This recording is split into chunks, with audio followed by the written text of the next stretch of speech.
Hello అండి. అందరూ చింత చిగురుతో పప్పు చేస్తూ ఉంటారు, ఇంకా కర్రీస్లో వేసుకుంటూ ఉంటారు. చింత చిగురు కర్రీ ఎలా ప్రిపేర్ చేసుకోవాలో చూద్దాం. దీన్ని రైస్లో కలుపుకొని తింటూ ఉంటే పుల్ల పుల్లగా చాలా కమ్మగా ఉంటుంది. ముందుగా కళాయి పెట్టుకొని ఆయిల్ వేసుకొని జీలకర్ర, వెల్లుల్లిపాయలు, ఎండుమిర్చి వేసుకొని కొంచెం ఫ్రై అవనివ్వాలి.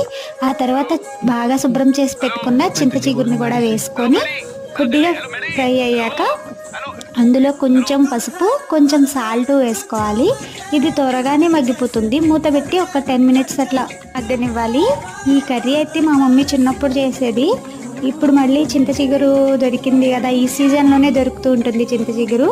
మళ్ళీ ఇప్పుడు చేసిందనమాట, చాలా టేస్టీగా ఉంది. తర్వాత ఒక 1 స్పూన్ కారం కూడా వేసుకొని ఒక 5 మినిట్స్ ఉంచేసుకొని స్టవ్ ఆఫ్ చేయడమే. చాలా టేస్టీగా ఉండే చింత చిగురు ఉల్లిపాయ కర్రీ అయితే రెడీ అయిపోయింది. మీరు కూడా తప్పకుండా ట్రై చేయండి.